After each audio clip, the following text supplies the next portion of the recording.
This event is running as part of York St John's Green Week, which runs from the 15th to the 19th of March. This is the week if you want to get involved, if you want to learn more about sustainability, the environment, this is the chance to do it. There are loads of events taking place throughout this week, so do check out the York St John events calendar for the most up-to-date list of activities that you can get involved with. Right, we're at 32 minutes past, so let's get started. So hello everyone, welcome to this session, this event, Volunteering and Careers in Sustainability. My name's Matt Jones. I'm one of the careers advisors here at York St John. As I mentioned before, we're running this event as part of Green Week, so running from the 15th to the 19th. And as I just mentioned, this is your chance to learn, to get involved, to spark something, to start a revolution even for good in sustainability and the environment.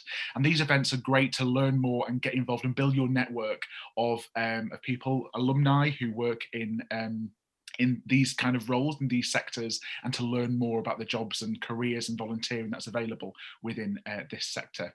As I mentioned, all events are up online on the York St John events calendar, so do check them out for the most up-to-date list of activities. Just before we get started, as a reminder, this session is being recorded and you will be able to access this webinar on YouTube soon after the event has taken place. So if there was a nugget of advice that you thought was brilliant, but you forgot all about it, you can revisit it on YouTube and watch it all over again. Or if you're attending and one of your friends couldn't make it and you think, oh, they definitely need to attend this webinar because it was so useful, you can direct them to the YouTube link as well. So for today's event, on day 2 of Green Week, we are joined by 4 esteemed colleagues, former student and a current student of York St John University. We've got Hannah Clark, who's an employment coach for Fair Share Merseyside, and she also volunteers as project lead at Food Cycle Liverpool. We've got George Coombs, who is a community projects coordinator at Groundwork Greater Manchester. We've got Francisca Rocky, she's the founder and director of Black Geographers and is a current geography student at York St John University. And we've also got Chris Healy, who's an independent filmmaker with a focus on climate and social justice. Hello and welcome everybody. Hi. Thanks for having us. Welcome, thank you for coming. Just as a reminder for attendees, we are welcoming questions throughout the event, so please do add them. You should have a Q&A button at the bottom of your screen, so do click on that and send any questions that you've got. There is no such thing as a silly question, and if you've got it in your head and you're hesitating, chances are that somebody else has got that question as well, so don't be afraid to get that question in the Q&A box. Pretty much ask anything. And we'll get through as many questions as we can at the end of the session. So without further ado, what I'd like to do is pass over to our panelists to get them to introduce themselves and tell us a little bit about the work that they do. So if we start off with Hannah as a starting point, you work as an employment coach for Fair Share Merseyside. Tell us all about that.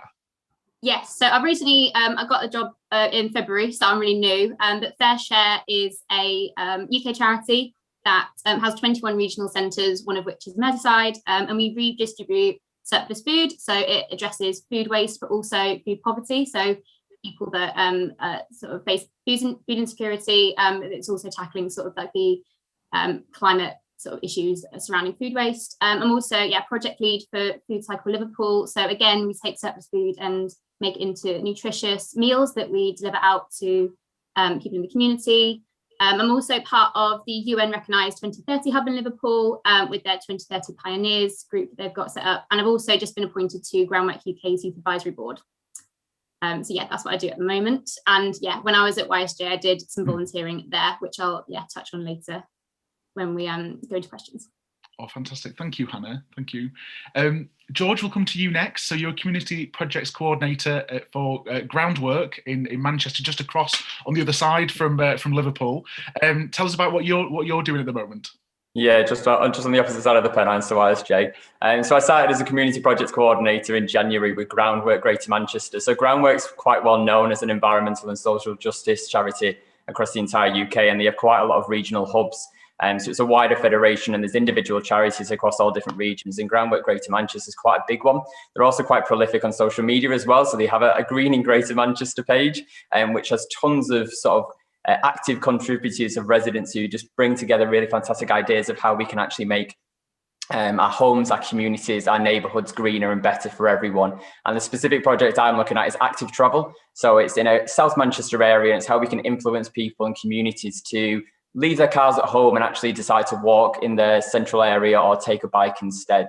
But alongside that, alongside my full-time employment, I also am coming up to my 2-year anniversary volunteering with the UK Youth Climate Coalition. And I started that at the end of my sabbatical year as when I was at York St John, and that's a fantastic organisation that's completely youth-led, and we're all volunteers, and we've got a massive focus on empowering young people to tackle the climate and ecological emergency, but also with a focus on climate justice as well. Fantastic. Thanks. Amazing summary. And it just shows that there's a real focus on young people. You can do it. There's lots of opportunities you can get involved with. And I'm actually from Warrington originally, so it's great to hear that there's so many great things are happening in the Northwest region as well, specifically. So Francisca, you're next up on the list. Now, a little bit different. You're a current student at York St John opposed to a graduate, but you're the founder of Black Geographers, and you're currently studying geography. Tell me a little bit about Black Geographers and what the movement aims to do. So as you said, I'm a founder of Black Geographers, and it's a community interest company, which is like a form of a non-profit, which is where I can tackle the erasure of Black people in geography. So that extends to the discipline of geography and geosciences, and then green environment careers as well. So the aim is encouraging people to study geography, for starters, from like GCSE to A-level, to do an undergraduate, postgraduate, and to continue it. So to go into a green environment career, or postgraduate research, etc. Outside of the work I do with Black Geographers, I'm a freelance environmental journalist at Euronews and a volunteer conservationist for a local environment and nature reserve. Fantastic, thanks Francisca. And finally, we've got Chris, so independent filmmaker, but also you are currently the lead filmmaker for the newly established York St John Institute for Social Justice as well. Yeah, tell us a little bit about the work that you do. Yeah, so it's kind of a recent graduate. In 2019, I graduated. And kind of for my final projects, I decided to do a short documentary online following, focused around social justice and environmentalism. And that kind of sparked my interest. That was around the time where sort of Greta Thunberg was hitting headlines, and these global climate strikes were taking the stage. So then that kind of progressed, and I got more involved with that. And the people behind the movement kind of really interested me in their passions. So I kind of developed on this project and went across to America using the Stexo Fund, available at York St John. And so I went and met some Extinction Rebellion groups out there, and then made some short documentaries to put on this the project online. And then sort of progressed from that, and the pandemic hit, obviously, so I couldn't film anymore. And then I decided to make a podcast series, which has kind of allowed me to continue chatting to these people from my own home. And George was on a couple of the episodes. So yeah, that's kind of me really. And now I'm trying to build on this and move forward with future projects, such as the one at York St John that I'm doing with ecological justice, and how we can kind of incorporate that into the curriculum. So that's kind of me, really. Fantastic. What's your podcast called, by the way? Give it a plug while you're here. It's called Hot and Bothered, but yeah, my mum came up with that actually. I love that. Yeah, it's a bit of fun. Thank you so much for those summaries, and it's great to hear about all the variety of work that you're doing within conservation, within the environment, with sustainability, and it just shows the diversity within that as well, and what the different projects are focusing on, and in what ways they're supporting the environment and sustainability. And when I, as a careers advisor, and I should mention that I'm also an alum of York St John as well, so I graduated in 2013, and to be honest, I didn't use the career service at all during my time at York St John, so I'm aware of the irony that I'm now here back full circle as a careers advisor at York St John. But when I'm having conversations with students, graduates, alumni, because career support is for life, so I'm speaking with a lot of individuals who currently study or have studied at York St John. A lot of students ask, what can I do with my degree? where can I go with my degree? And I always say that sounds really restrictive. It sounds as though that you can only do a certain amount of things or a certain amount of roles with the degree that you've got, and it's simply like not true. So obviously you guys, the predominance of your work is around environment and sustainability and conservation. Did your degrees link to that in any way, or was it in something completely different? No, kind of. I did psychology, so obviously working sort of with people and understanding people was part of that. But yeah, I can safely say that you don't have to have a degree that's directly linked to your future career at all.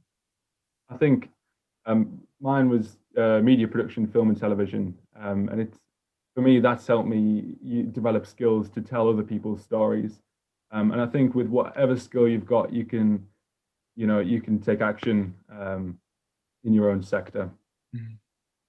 Yeah, completely. I mean, I graduated in 2017 in fine art, and so obviously quite a polar opposite of anyone who normally would follow a singular route. And I think very early on when I was in secondary school, and I realized I had a passion for conservation and specifically animal welfare, but then as it's evolved into climate action, I realized my brain was not wired, nor did it work for a science side. And I think that's quite damaging to someone to feel as though they can't actually be involved in environmental and sustainable, whether that's volunteering or a career. And it's understanding the fact that when it comes to environmental action, when it comes to getting involved in sustainability, it's not just the scientists that we need on site to be able to articulate and communicate the information.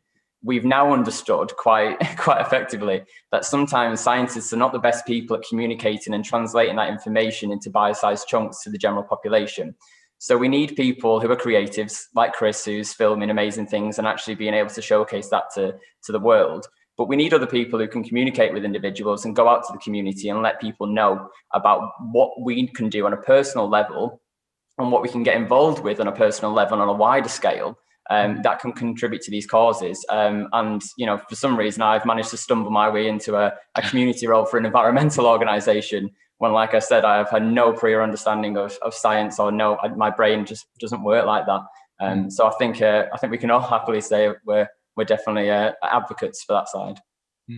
I think there's been a rise. I say the rise, but it's been around for quite a while now. But this sort of term, non-linear career path and portfolio careers, and it's a term that it's acknowledging that you don't have to have one particular path and stay in that path forever. And it's also acknowledges that certainly with portfolio careers, that as you mentioned, George, that you bring a skill set, you all bring a skill set to the sector, to the industry that you're working in.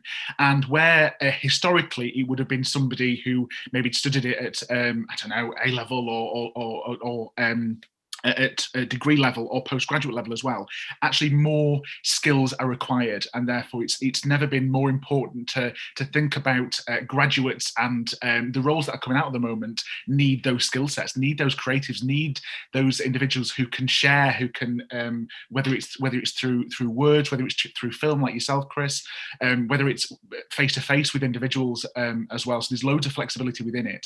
So what I would encourage any student or any attendee listening is don't feel that you need to continue or you're defined by the degree that you're doing, but there's loads of flexibility within it. Francisco, obviously you're studying geography at the moment. Have your ideas of your career changed since creating and founding Black Geographers in terms of where you see your future? So I think I'll always want to have like Black Geographers. I really love the work that we do. I know it's my own, but I do love it. But it's not something I want to do as a career. I do always just want to have it as a side thing. I personally want to go into like a conservation career or something to do with disaster management, resilience or adaptation. So I can still keep it, I guess, to advocate for other people to get into the industry whilst also pursuing my own career. I guess what Black Geography just allows me to be kind of exposed to more careers in geography, like environmental consultancy and, talking with different employers and things, so I can kind of get a gist of, what is out there outside of what I already do or what I am planning on doing. Fantastic, and it just shows that whether your degree relates closely to the area that you're interested in working, or whether it doesn't sort of seem to relate at all, there's lots of value that you can demonstrate and evidence through volunteering, through your own passions. I mean, one thing that we talk a lot about in careers appointments is making decisions that are values driven. So thinking about who you are, what you stand for, what you're passionate about, and how you can bring your skill set to a role to help you to achieve either your own goals or those goals of the organisation that you're working for. So one thing I'm really interested in, especially those who their degree subjects didn't almost are less relevant or didn't sort of align closely with their area of work.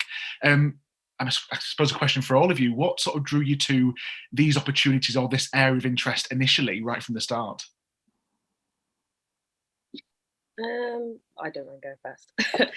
So for me, it's like I have always been really interested in like the environment and stuff. When I was growing up, Mum used to take me and my sisters to like random parts of like Scotland and Wales and things like that. And we'd be encouraged to like pick up shells and rocks and all of that type of stuff.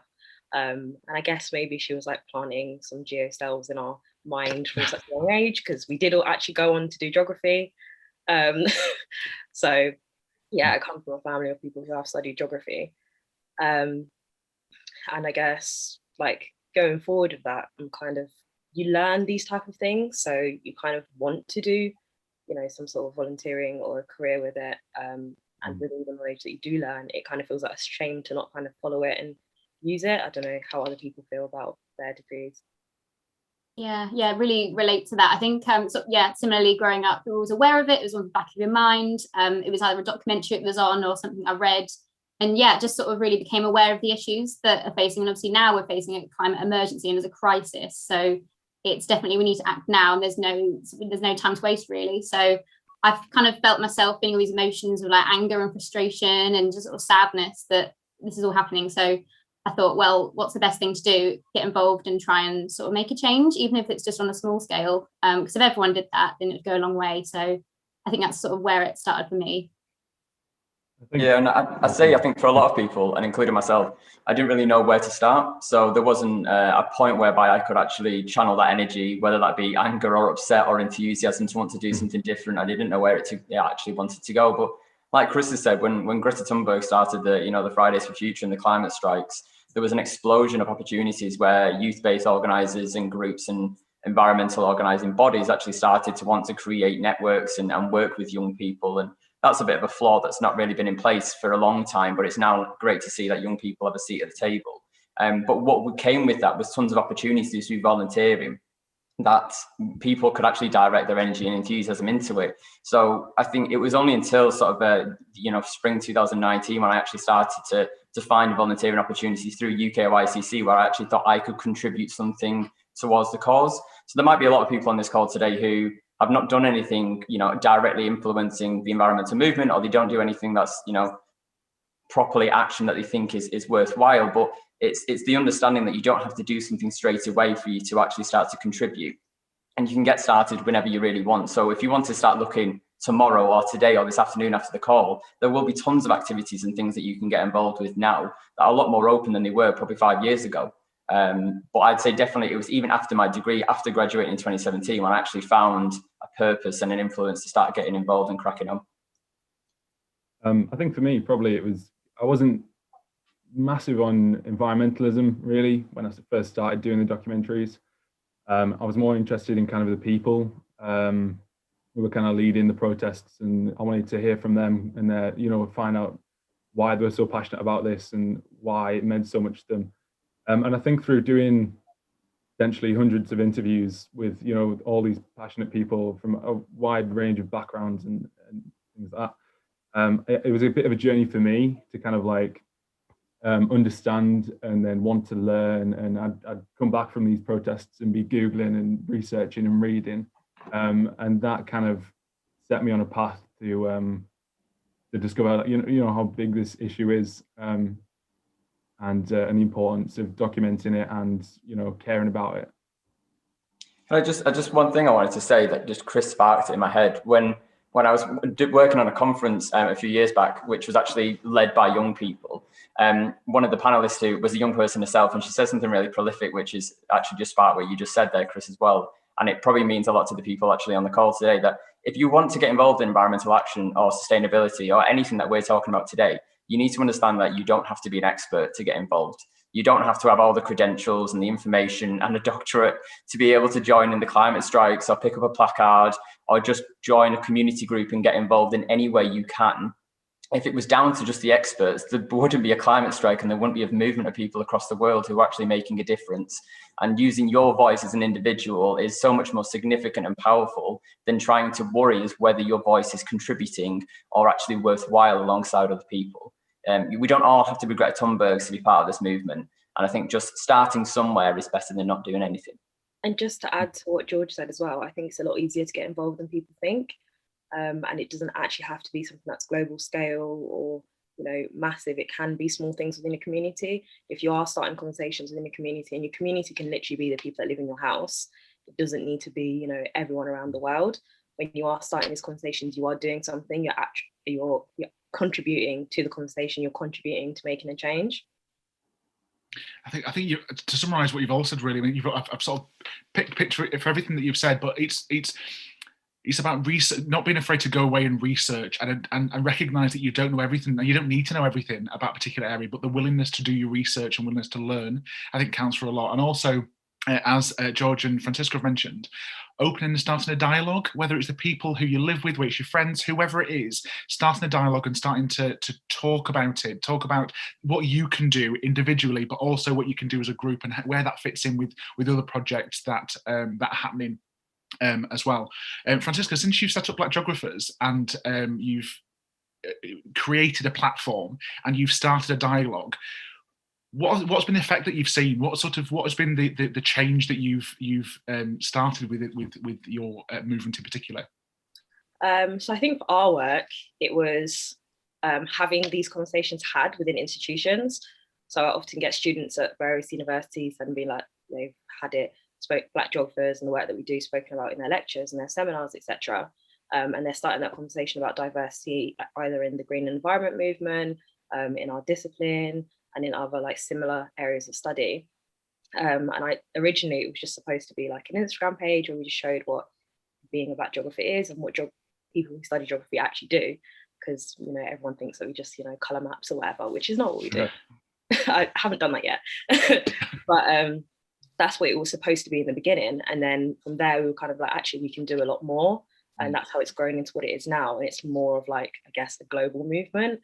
And we have got like pockets of, I guess, groups of Black geographers around the world now.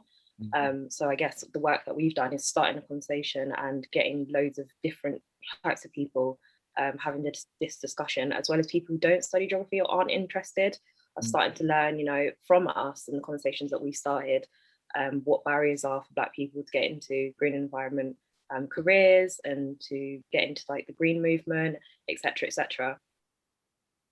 It just shows whatever your background is, whatever your sort of thought process is, you can be part of the change. There's no restrictions on that. Just get involved and as we've mentioned, starting that dialogue and seeing, recognising and appreciating the change that your voice can have. A lot of you mentioned around either currently volunteer or have volunteered, and I know that a lot of the attendees might be considering volunteering. When you, either at the moment or when you were a student, how did you find balancing your studies alongside volunteering or those extracurricular opportunities? I think it was, oh, sorry. Yeah, it was, I think at the start, I thought I was just invincible and I could just do everything, but you can't, unfortunately. So I think it is just finding a balance, but also, obviously your degree is top priority, no question about it, but it's, if you find a group that you're interested in, you feel sort of connected to and you feel like you make a difference, it's not just, like we were saying earlier, it's not just you that can make the difference. As long as you're part of it and you sort of contribute in some way, you can be flexible. And that's the beauty of volunteering, that you can give an hour, 2 hours, a week or a month. It doesn't have to be, you have to go to somewhere for X amount of time. It can be that you help with some social media content, you help with writing letters to MPs and lobbying and things like that. So it can be flexible to what you think. But I really, genuinely, I would not be in the job I am today if I didn't volunteer. because you just gain so many transferable skills. You build your network of contacts, and you just feel part of a community. And that's what I really liked, especially when volunteering whilst I was at YSJ, that even though it was great to be in a community at uni and sort of be in this nice sort of uni bubble, it was nice to be connected to York as well and get to know people that aren't students and learn from them. Anybody else got any tips for balancing the time effectively? I think it's one of those things that you just learn as you go along. And I hate to be like, oh yeah, I've got it, all together, because I don't. I am not always, to people who like see the work that I do alongside studying, I probably seem a lot more organized than I actually am. But I think sometimes I do more work than I can uni, or vice versa. And it's just about seeing how the work I do outside of university fits in with what I'm doing. And then also finding a space where you can just rest and seek respite. I think that's really important as well, because you can burn out really easily from doing university and things outside. And I also think asking for help. So with Black Geographers, for example, in the beginning, it was just me and like 3 other people. And then now I think there's about 10 of us. So that kind of, alleviates the stress, and the workload is kind of balanced between a range of different people who have different roles. And that helps as well. Like there's nothing wrong with asking for help and knowing that you need help. It doesn't mean that you failed in any single way. In fact, it's even better, because then the pressure's not just on you, and you can have people with, conflicting ideas and help you make decisions better, etc. And I guess it kind of like solidifies what you're working towards as well. If you can get people on board who actually want to come and join your organisation or volunteer with you, etc. If you're volunteering like for another organisation, so I volunteer for Greenpeace, like Greenpeace York. So I do that like once. We have one meeting a month, but then there'll be like a campaign that we will work on. And again, there's loads of volunteers, so it's not just you by yourself. Similarly with like the conservation thing that I do, it's like 2 hours on a Sunday or 2 hours on a Wednesday. Just get all your work done at the beginning of the day, go. When you come back, you can rest, relax, revise, go to the library. There are some sacrifices that you do have to make. So for me, Black Geographers and my volunteering stuff outside university now takes priority, rather than getting involved in things within university. So like last year I used to play hockey, and then this year I was on the committee, but I won't be next year, and I won't be getting involved in sports societies, etc. And that's just a sacrifice that I'm making, because I want to concentrate on this, because I know it's going to be more valuable to my career. And when people are applying to like jobs and things like that, it always says 2 to 3 years experience for these like entry level jobs, and this is what they're expecting you to have done, this sort of stuff during your time, because that is how you'll get those 2 to 3 years experience. It doesn't necessarily have to be an internship or a paid role, etc. And I guess it probably helps for me because I have taken gap years, so I did work full-time at some point. So yeah, I think you raise a really interesting point there. A few interesting points, actually. The first thing that I have to make notes that I'm so forgetful, so I have to write things down. The first thing was around when you see a job role, you look at the person specification, because I always call the person spec the answer sheet before the test, because they're the skills and the competencies that the employer is looking for when you in a candidate, when you do apply for a role. And a lot of organisations may say 2 years experience, 3 years experience. And it's recognizing that the work that you do, the volunteering that you do as part of your alongside study, as you've said, Francisca, and a lot of the other panelists have said as well, that counts towards that 2 to 3 years. And sometimes, I say this a lot, that sometimes employers, when they do say 2 to 3 years experience, don't always know what they mean by that. Sometimes they mean, for example, good commercial awareness, able to manage their time effectively, to be punctual, to understand what it's like to work in the environment. And even if you've not got that 2 to 3 years experience formally, that doesn't mean that you don't have it or can't draw from other experiences to demonstrate that you've got that as well. And the other thing that I wanted to mention, and it's something that I'm really passionate about raising awareness of, is imposter syndrome. And I think one thing that you mentioned there, Francisca, was around to the outside, it looks as though you're super composed and you're really chilled about things and you're really organised. When on reality, it can be a bit like a duck on a pond. Like you can be kicking underneath really quickly, but you look really composed on the top. And I think imposter syndrome is a real thing. And I think it can happen to a lot of us. Sometimes it comes from confidence, sometimes it comes with a bit of anxiety. It depends really, and it can come to us at lots of different periods of our life. But it's recognizing that you don't have to have it all sorted. You don't have to have all the skills. You don't have to have all the experience. You don't have to be the best that there ever is. It's thinking about knowing what your strengths are, knowing what your areas for development are. So recognizing if your organizational skills aren't great, use this as an opportunity to develop them. So see how you can manage it. Create yourself like a timetable. Get yourself a diary and mark out when you're doing. Segment your time.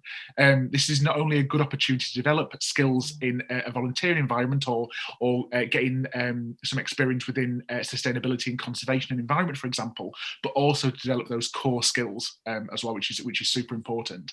And also thinking forward to the future, whether you choose to work in this area, or you just want at the moment to commit to volunteering in this area, but you want to do something else completely different in the future, it's thinking about how those skills are transferable. So for example, for Chris's point of view, he didn't start out to be making documentaries or films about the environment and sustainability. It's helpful if you can say it, sustainability, but happened organically. But the skills were there from the start. And similar to the other panelists as well, they've developed skills through their time at York St John, through their degree from part-time jobs, from volunteering. That's helped to support them to get where they are now. And I suppose that leads me on to the next question. And if we start with sort of Chris and George at first, is there anything that you learned during your degree that really helped shape or motivate you for where you are at this moment in time in terms of skills or motivations, in terms of where you are at the moment? Yeah, I would say it's definitely what I'm passionate about. So, for instance, right now, as I'm studying a master's and also within my work, I'm really interested in the role of the creative arts and tackling the climate and ecological emergency. So it's trying to build things together and to acknowledge that whilst your degree might not be directly linked to your current workplace or what you're actually doing in terms of, my volunteering as well, it's trying to find those links, and it's trying to find that transferable information, that skill set that I've built across.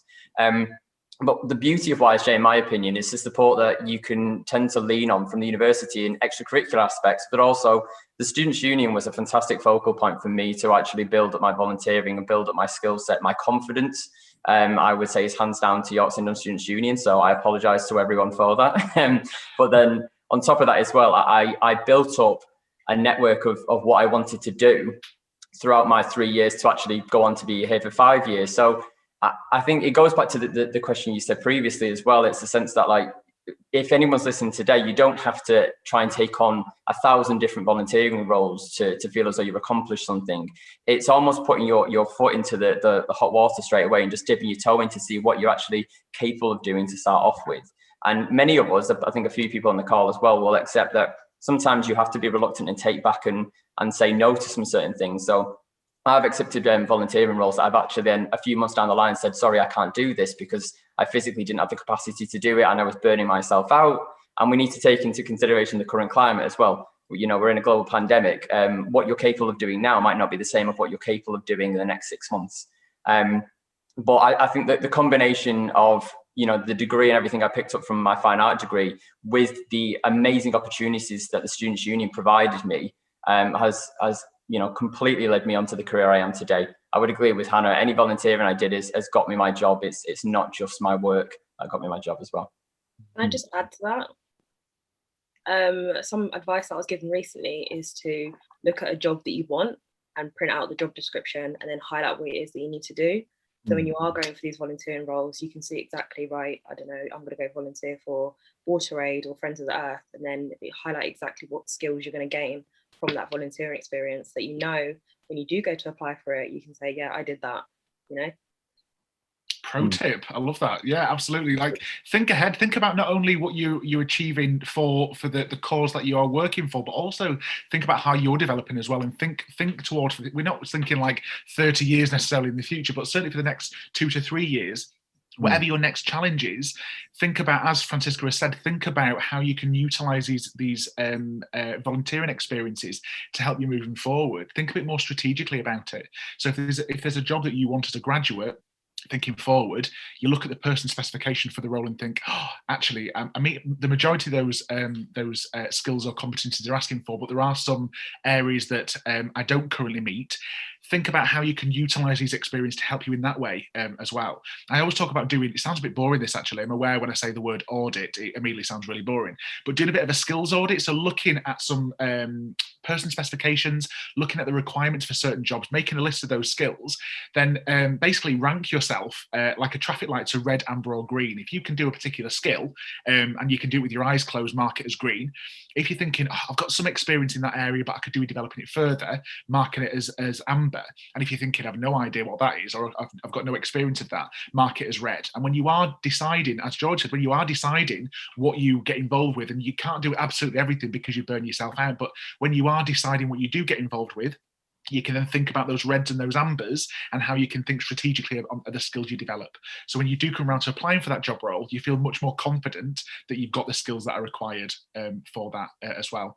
And finally, Chris, related, sort of thinking back to your time at York St John and your degree, what, aside from either including or aside from technical skills, what are the other skills that you think you developed that help you to get where you are today?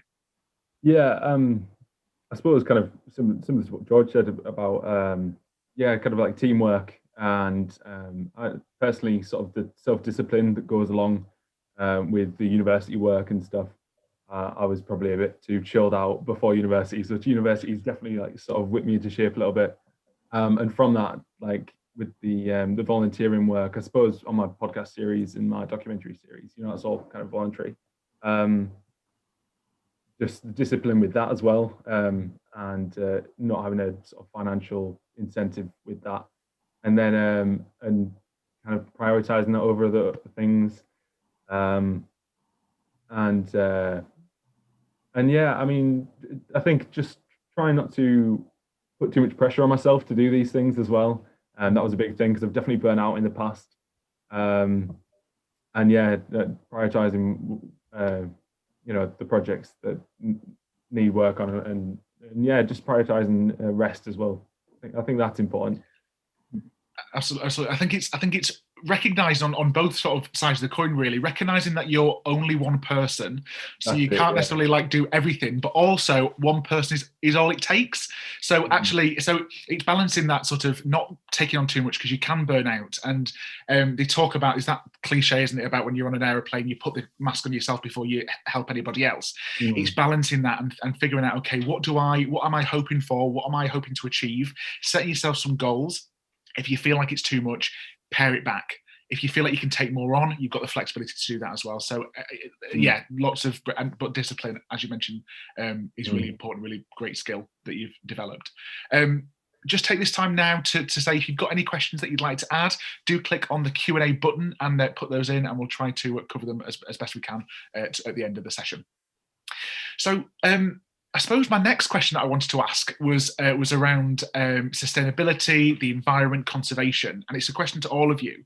And what I really want to know is why you think work in this area is particularly important to students and young people at this moment in time more than ever.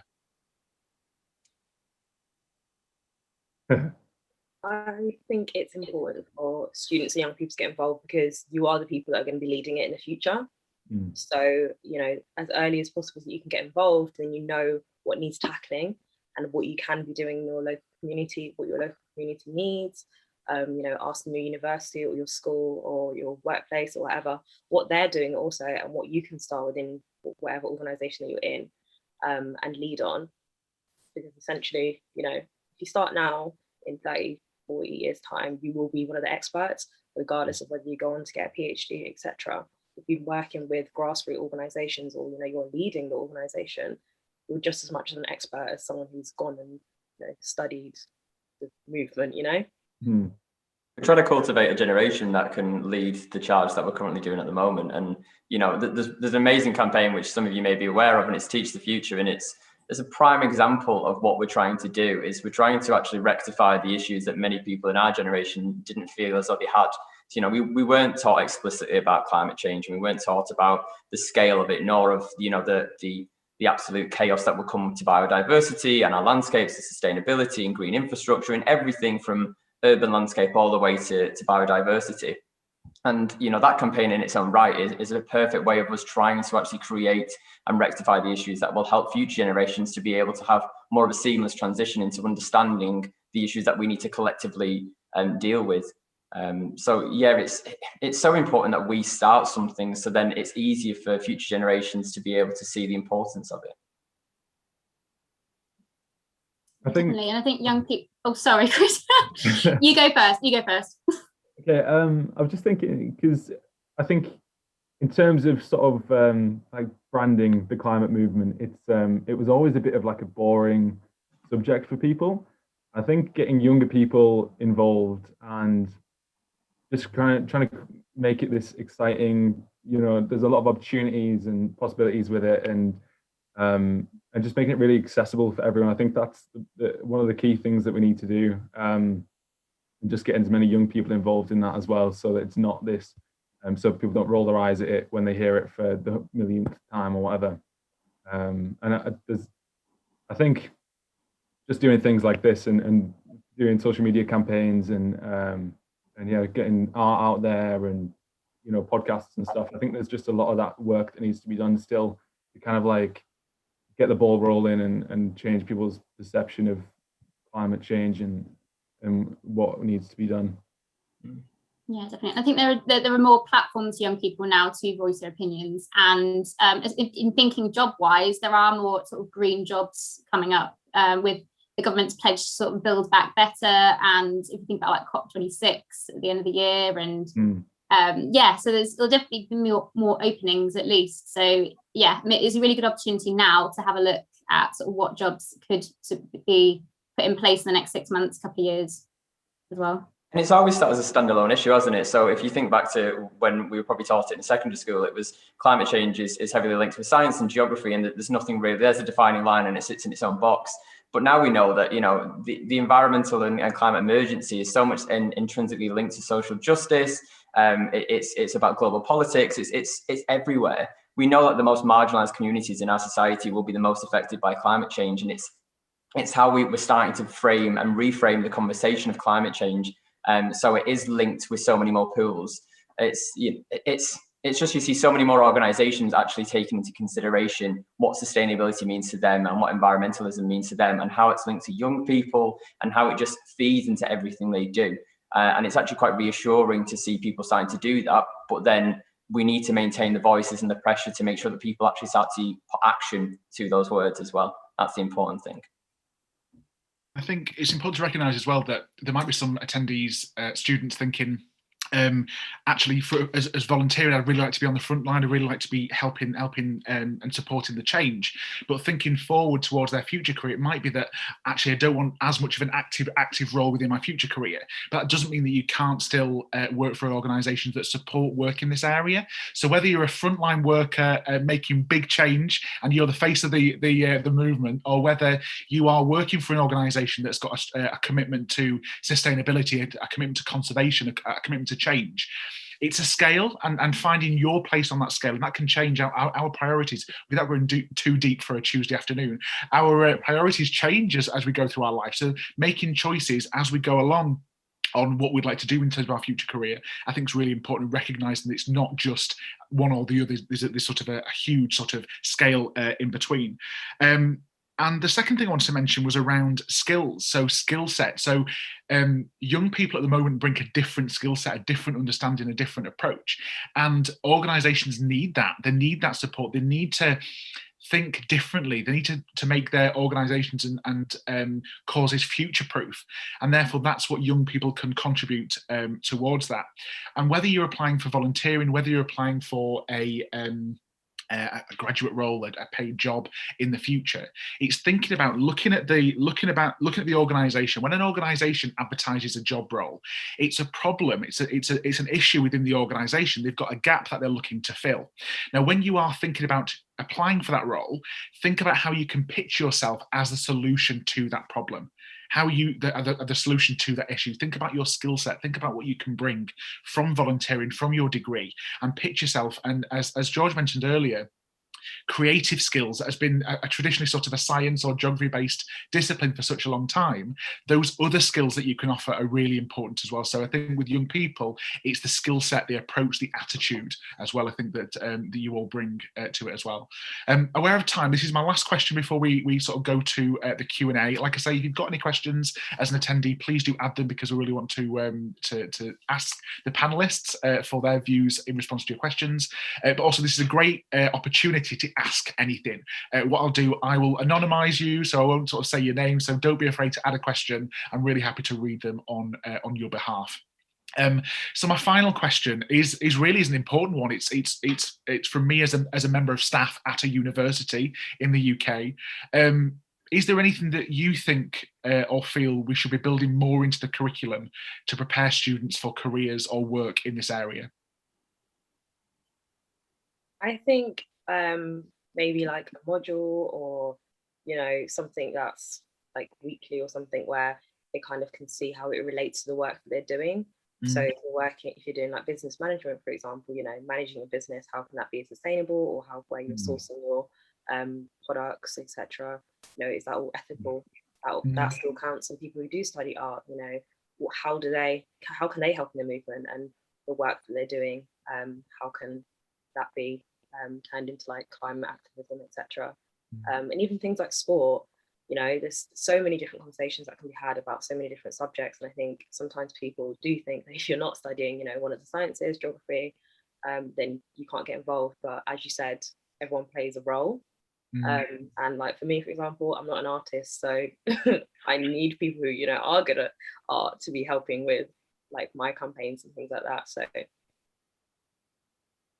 university degrees are living and breathing, and if anyone who works at universities understands the fact that things change constantly and they adapt to obviously what students want. So I would definitely recommend any students to have conversations with their lecturers to see where they can actually inbuild sort of Fran's suggestions into that.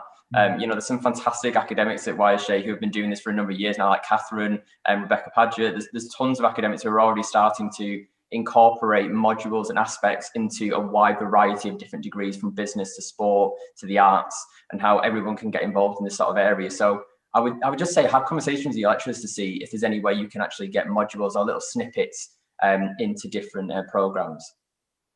Yeah, definitely. And even if they don't know themselves, then they'll have a contact that'll be able to signpost you to them, so they can help you out. So don't think that you can't talk to anybody about it. Even if you talk to the wrong person, they'll probably find the right person to talk to. Yeah, totally. I mean, I agree with all that. And having weeks like, the Green Week, like this is brilliant. And then just putting more events on like this, and when we can, physically be in the same room and stuff.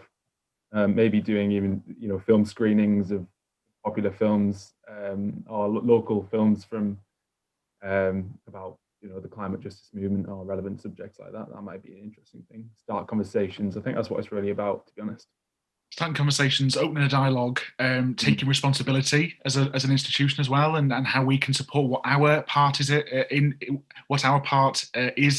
the wider context as well, and encouraging, I suppose, students to ask questions, to be curious, to do your research, as you mentioned, Chris. Don't be afraid to do loads of research and learn more about it as well. But it's not about knowing everything, but being open to education, being open to learning more, I think is really key. Okay, so we've got 11 minutes left of the session. I'm going to turn to our Q&A. George, you mentioned Catherine and Rebecca there. They are here today as well. They've included some comments. So looking forward to hearing your reflections on what sort of career current students could consider if they want to be part of a more just and sustainable economy. And the question leads on to say, what would you suggest for a student who wants to speak out or get involved in climate justice or ecological justice, but doesn't know how to get started? What would you suggest? I would say note down what parts of it you're interested in, because you're not going to be interested in everything. So for me, like conservation, wildlife, social and spatial inequalities, and natural hazards is what I'm most interested in. And there are other things that I find interesting, but I just couldn't possibly, advocate for them as much as someone who does have an interest. So, maybe write down a list of things that you are interested in, and then see what organizations nearby you can maybe volunteer for, or maybe you could even go to, the careers advisors or the events managers at your university and ask, oh, can we have an event for this? And they can go and find someone to come and talk about that. as a student, you are allowed to do that. And I think a lot of people think that we can't do stuff like that, but you know, you can. Please do just let us know, like, if anything that we can do to support. Sometimes we just don't have the ideas. We haven't thought of it. So if you've thought of something, if you've identified a gap, do let us know, and we can see how we can support as well. So the next question is, where can we find organisations to volunteer? So if I sort of kick off with that one, one of my go-to websites that I go to is a volunteering website called doit.org. So it's do-it.org. You can filter by job type, or you can filter by sector, and it's a really good place as a starting point for looking for volunteering roles. Has anyone got any sort of nuggets or websites they can go to, or want to plug their organisation for volunteering opportunities? Yeah, I wouldn't. I would always say that there's some really effective way of just actually having a bit of a stalk on social media. So, like, if you just follow a bunch of organisations that you're really inspired by, you might not find a volunteering opportunity on that day. But when you start to build up a repertoire of having a channel and a newsfeed which is just dedicated to certain areas, especially when it comes to Twitter as well, because a lot of community groups in your regional area or national ones will scream and shout about some of the things that they're actually doing. You'll actually see a lot more opportunities that come up. And for instance, organisations like UKYCC, which I volunteer for, we don't really actively promote our volunteering opportunities when we're going out for recruitment on any sort of sites. We do it all through social media and the networks that we've already developed. So it's about bridging that gap and trying to follow new people. So I know it sounds ridiculous because it's not a perfect answer, but just try and follow people that you're really interested in, and then suddenly you'll start to find little opportunities here and there. I second that. I think there's so many amazing activists on social media. I just flood my feed with, so many great activists, and they consistently push out campaigns and petitions that we're signing, and from there, that's kind of where I got a lot of my information from, and links to other web pages from them. So I think that's a good thing. Just try and follow some amazing activists.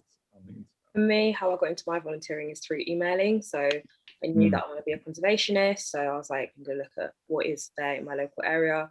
I'm from London, so it's quite a lot that you can do in comparison to other parts in the UK. So I looked at like ZSL, the Wildlife Trust, Greenpeace, and I just sent them an email, said what it is that I want to do, and like if they needed any volunteers or something I had, like a skill that I could, trade off and help them on a campaign that I'd seen on social media or something. And then also, if you do work and campaign or whatever, sometimes people do contact you. So that's how I ended up getting into environmental journalism for Euro News, that I was doing Black geographers work, and then someone from there, like a producer or editor, saw it and then asked if I'd want to be a journalist for them. So yeah, that's another way as well.